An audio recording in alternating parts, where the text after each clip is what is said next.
बोलिए प्रेम से श्री सद्गुरुदेव महाराज की जय, श्री सच्चिदानंद भगवान की जय। इसके लिए जब तक हम पूरी तरह से अपने हृदय को तैयार नहीं कर लेंगे तब तक कभी भी हम प्रभु से प्रेम नहीं कर सकते। और प्रभु से प्रेम करना ही भक्ति है। जिसने प्रभु से प्रेम किया वो सब दुनिया के सब चीज को न्यौछावर कर दिया, कुर्बान कर दिया। उसके जीवन में कुछ भी नहीं बचा जो दिया न हो। और ये नीति है कि जिसको वो अपना बनाता है उसका सब कुछ ले भी लेता। वो दुनिया की से एक गुरु दरबार में एक कोई प्रेमी भक्त महात्मा बनने के लिए जाते हैं तो घर द्वार दुनिया सब छोड़ दिया, लेकिन उनको कुछ अमल की शौक थी, कोई अमल करते थे और उसके लिए कुछ पैसा वो बचा के रख ली जो गुरु महाराज जी के चरणों में अर्पण नहीं की, छुपा लिए उसे। तो गुरु महाराज जी बोलते हैं, अरे भाई जब सब दे दिए तो थोड़ा कांटा क्यों बचा लिए? भाई कांटा तो कांटा है, थोड़ा भी रहेगा तो भी चुभ जाएगा, कि उसे भी दे दो ना, उसे किस लिए बचा के रखी हो? अगर भरोसा किया है कि गुरु महाराज जी सब कुछ करेंगे तो अमल पानी का भी वो निर्वाह करेंगे। तब वो प्रेमी भक्त समझ जाता है और रोने लगता है कि मुझे माफ़ कीजिए, और फिर वो जो रखा था वो चरणों में अर्पण कर देता है। कहने का अर्थ है कि ये धीरे धीरे होता है, एकदम नहीं हो पाता है, बहुत जन्म लग जाते हैं सच्चाई को समझने के लिए और मालिक का बनने के लिए। देखो बिंदु जी बहुत अच्छे प्रभु के भक्त कहलाते हैं। उनके जो भी भजन हैं वो व्यंगात्मक है, प्रेम से तो सना है लेकिन व्यंग है, व्यंग भरा हुआ उसमें। वो क्या कहते हैं, अपने भाव को व्यक्त करते हैं कि जब दर पे तुम्हारे ही आधमों का ठिकाना है, जब दर पे तुम्हारे ही आधमों का ठिकाना है, फिर मेरी ही किस्मत में क्यों रंज उठाना है, मेरी ही किस्मत में क्यों रंज उठाना है। कहते हैं कि जब है भाई आपके दर पे कौन आता है? प्रभु के चरणों में वही जाता है जो अपने को मिटा मिटाया समझता, जानता है मेरे अंदर कमी है, मेरे अंदर दोष है। अब देखो कोई भक्त है यहाँ आपके आसपास में, नाम तो नहीं लेते हैं, वो बेचारा समझता है कि हमारा कोई दोष नहीं है, मेरे अंदर कोई कमी नहीं है, इसलिए वो झुकने के लिए तैयार नहीं है, उसे झुकना पसंद नहीं। तो ठीक है,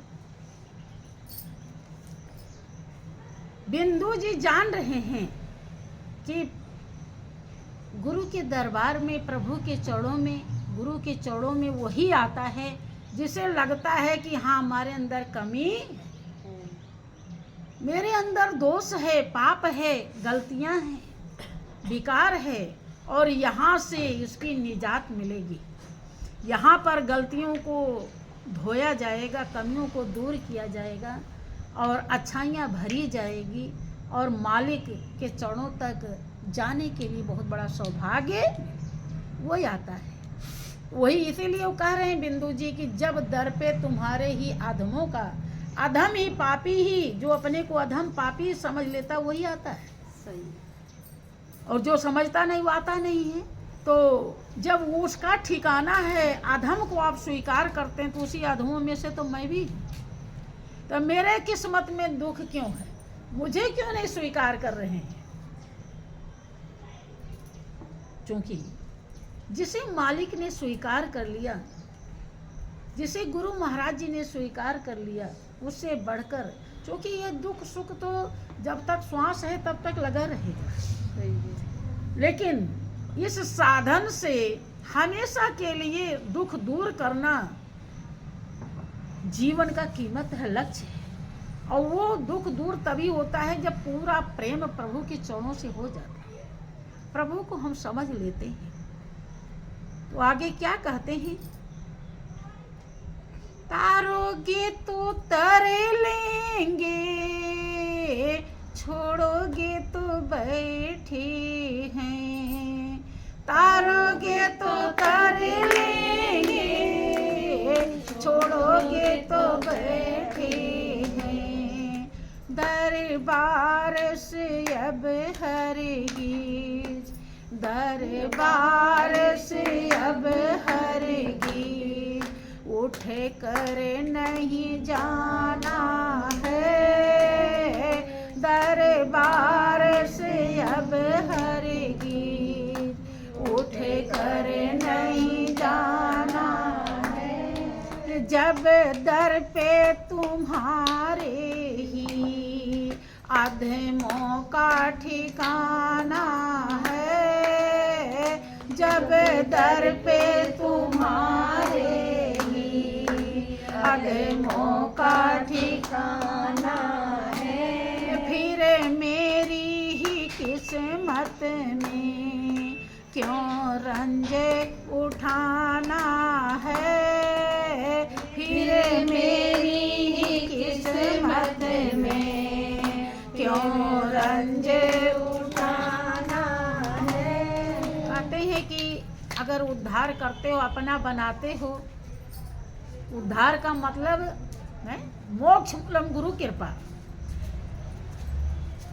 मुक्ति गुरु की कृपा से प्राप्त होती है और गुरु की कृपा तब मिलती है जब हम उस योग्य हो जाते हैं।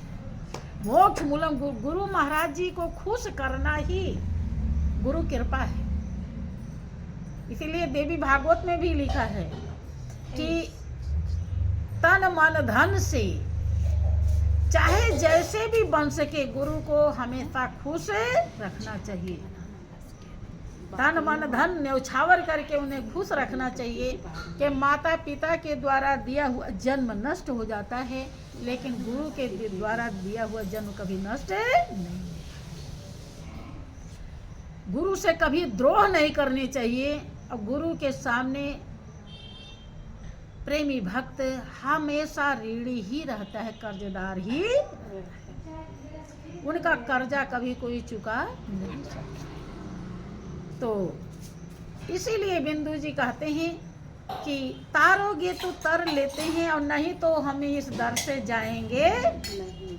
जब तक हमें अपना नहीं बना लेंगे तब तक हम यहाँ से जाने वाले नहीं हैं। छोड़ोगे तो बैठे हैं, भाई अपना बना लिया, कृपा के पात्र बन गए तो ठीक, तो फिर कहने ही क्या। और नहीं बनाया तो यहीं पर दर पे ही बैठे रहेंगे, यहाँ से हिलने डुलने वाले, अर्थात दूसरे दर पे नहीं जाना है, दूसरे को अपना नहीं बनाना है। भाई जो पिता है वही तो रहेगा, चाहे वो कितना भी बड़ा दुश्मन क्यों ना हो जाए, लेकिन कोई बात आएगी तो उसी का नाम लिखना पड़ेगा, यही पिता। ऐसे ही जिसने ज्ञान दिया वही उद्धार करता है, दूसरा कोई नहीं करता। आगे क्या कहते हैं, देखो अपने को कितना मिटा हुआ बताते हैं। मेरी तो कोई करनी निभने की नहीं भगवन, मेरी तो कोई करनी निभने की नहीं भगवन, जैसे भी निभाओगे, जैसे भी निभाओगे, अब तुमको निभाना है, जैसे भी निभाओगे, अब तुमको निभाना है। जब दर पे तुम्हारे ही अधमों का ठिकाना है, जब दर पे तुम्हारे ही अधमों का ठिकाना है, फिर मेरी ही किस्मत में क्यों रंजे उठाना है, फिर मेरी ही किस्मत में क्यों रंजे उठाना है। रंज माने होता दुख है, वो ये दुनिया के दुख के लिए नहीं कह रहे हैं कि अगर आपकी कृपा नहीं प्राप्त कर पाए तो फिर जन्म लेना पड़ेगा, फिर मरना पड़ेगा, ये है दुख। आपको अपना अगर मैंने तुझको बना न पाया अपना तो समझो ये जीवन गया जैसे सब। इसलिए कह रहे हैं कि हमें क्यों नहीं अपना बना रहे हैं, हमें क्यों नहीं कृपा का पात्र बना रहे हैं। क्या कमी है कि मेरी तो कोई करनी निभने की नहीं भगवान, मैं तो कोई किसी कर्म लायक नहीं हूँ, मुझसे कुछ होने वाला नहीं है। जैसे भी निभाओगे अर्थात पूर्ण समर्पित हो जाते हैं कि आप जैसी मर्जी कहे ऐसे करिए, आप ही को निभाना है। अब हमारे बस की तो कुछ भी। फरियादों की सुनने में है कौन सिवा तुमसे, फरियादों की सुनने में है कौन सिवा तुमसे, जब तुम ना सुनो मेरी, जब तुम ना सुनो मेरी, फिर किसको सुनाना है, जब तुम ना सुनो मेरी, फिर किसको सुनाना है। तो फरियादों के सुनने जो हमारी आत्मा चाह रही है, ये दुनिया वाला फरियाद नहीं, दुनिया वाले तो सुनने वाले बैठे हैं, सवाए बढ़ के बहन कम सुनी तो भाई ज़्यादा सुन लेगा, भाई कम सुना तो पति ज़्यादा सुन लेगा, पति ज़्यादा सुना नहीं सुना तो पत्नी ज़्यादा सुन लेगी। सुनने वाले बहुत हैं ये दुनिया वाले, लेकिन आत्मा जो चाह रही है ये फरियाद है। आत्मा किसके लिए बेचैन है, आत्मा क्या चाहती है, कहाँ पहुँचना चाहती है, किससे मिलना चाहती है, किसको पाना चाहती है, क्या कर्तव्य करना चाहती है, वो आपके सिवा दूसरा कोई। फरियादों के सुनने में है कौन सिवा तुमसे, जब तुम न सुनो मेरी। भाई और किसी से कहें कि हमें आत्मा का कल्याण करना है तो माँ बाप ही डांट देंगे, चुप रह। ये क्या, जैसे एक लड़का कोई उसका पिता जाता था रोज भजन कीर्तन में, तो कहता था बेटा तू भी जाया कर, तो दुकानदार था वो दुकान पे बैठता था कि ठीक है पिताजी अब कल मैं भी जाऊंगा, कि लेकिन मैं सही से कहें बेटा सही से तो सुनना है, खूब ध्यान से सुनना, किसी प्रकार लापरवाही नहीं करना। अब वो सुन के आया कि जीवों पर दया करनी चाहिए। अब उसके दुकान पर एक गाय आ गई और वो कुल जो मटेरियल था वो खाने लगी, रखा हुआ था, तो भगा ही नहीं रहा। सुन के आया था जीवों पर दया करनी चाहिए।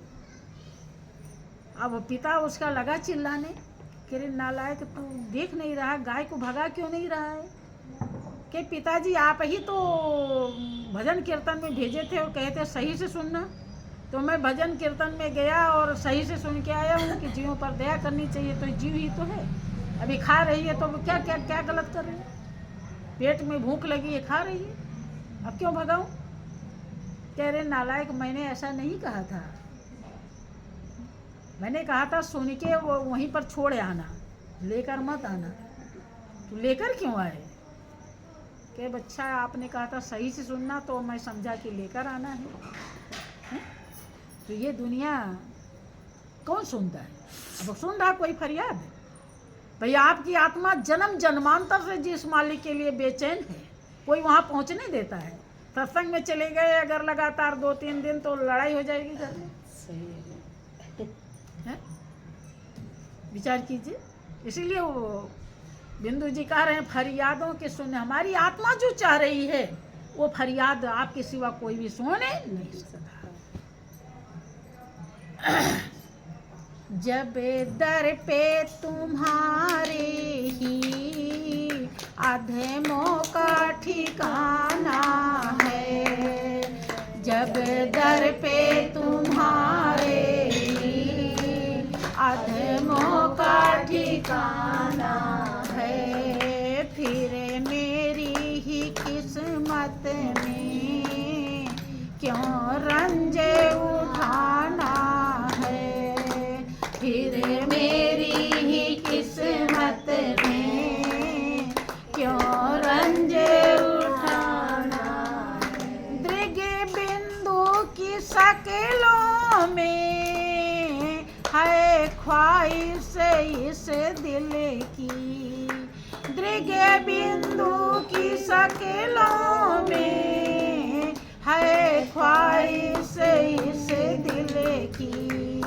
जरिया तो है आँखों का, जरिया तो है आँखों का, आंसू का बहाना है, जरिया तो है आँखों का, आंसू का बहाना है, जब दर पे तुम्हारे ही अधमों का ठिकाना है, फिर मेरी ही किस्मत में क्यों रंजे उठाना है। बिंदु जी दृग बिंदु की शक्लों में, वे आँखों में, आप रोम रोम में बसे हैं, आँखों में आपकी तस्वीर बसी हुई है और दिल हरदम आप ही के लिए रोता है, जरिया तो है आँखों का, आंसू का बहाना है। जब दर पे तुम्हारे ही अधमों का ठिकाना है, फिर मेरी ही किस्मत में क्यों रंज उठाना है। जिसे बात समझ में आ जाती है वो दुनिया के रोग भोग को एक तरफ रख देता है और मालिक के प्रेम को हृदय में बसाना चाहता है। और अगर है चाह तो मिलेगी राह, और चाह नहीं है तो राह नहीं मिलती है। अगर ज़्यादा ना कर सकें तो तन से, मन से, धन से, तीनों सेवा करें और तीनों तभी पवित्र होगा और फिर आगे के लिए मंजिल पाना आसान हो जाएगा।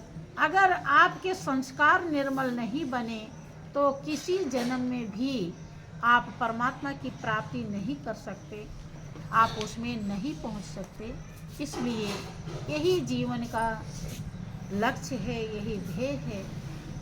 जिंदगी खास तौर से मालिक से प्रेम करने के लिए मिली है, पहचान करके एकाकार होने के लिए मिली है। और ये जब तक हमारे महान और पावन संस्कार नहीं होंगे तब तक संभव नहीं। आगे आपकी इच्छा है तो बोलिए प्रेम से श्री सद्गुरुदेव।